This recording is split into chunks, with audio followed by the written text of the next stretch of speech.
जे सरकार आ बीजेपी दल भितर किसी पार्थक्य अच्छी कि नहीं ना सरकारी दल हिसाब से माने मनमुखी जहाँ भी किसी करें मुझे को गोटे कथा सीधा उठाया चाहिए। यही किछि दिन तले उपमुख्यमंत्री प्रभाती परिड़ा मैडम नुआपड़ा को इलेक्शन प्रचार पर आसते आपने समस्त अवगत अच्छा 3 दिन रही प्रचार कले किंतु ये आसिकी सी गोटे सुभद्रा मीट करते सुभद्रा योजनाटा आज्ञा बीजेपी रो योजना ना सरकारी योजना आगे उपमुख्यमंत्री मैडम सेटा स्पष्ट करंतु जदि सी नुआपड़ा प्रचार पाई आसीथिले से सरकारी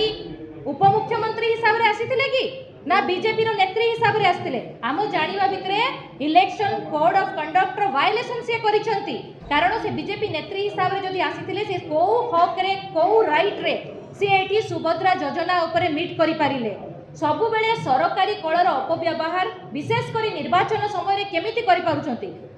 माने सरकारी दल बोली कोन हम 7 खून माफ बोली आपण कहि परिबे कि तेणु वर्तमान आम सीधा प्रश्न करूछु उपमुख्यमंत्री मैडम को मुख्यमंत्री को जे हमको जवाब दियंतु जे को आधार रे उपमुख्यमंत्री मैडम सरकारी दलर अपव्यवहार कले आसिकी सुभद्रा योजना को तो यहाँ गोटे महिला भंडाओ योजना बा महिला ठक योजना बोली कहि परिबे चिटफंड रे जेमती लोक ठकी होइचंती सुभद्रा रे भी ठकी होइकी ना नउचंती विभिन्न जगार महिला मानू काटिबा योजना ये महिला काटो योजना महिला को हक काटो योजना तेणु सीधा सड़क आम प्रश्नर उत्तर जदि रखिबे आमे जानिबो जे समानकर उत्तर देवार नैतिकता रहिछि आ इलेक्शन कमिशन को आपण मानक थ्रोरे आमे अनुरोध करिया चाहूँ जे जदि सरकारी कलर अपव्यवहार को सेमाने प्रोत्साहन करुछंती सेमाने तारे निजको भी डिक्लेयर कर दियंतु जे सेमाने सरकारी कल पई इलेक्शन समय काम करुछंती। वर्तमान मो अनादि बाबू को देवी किछि पछुआ वर्ग विषय किछि मंतव्य रखा से चाहूँ।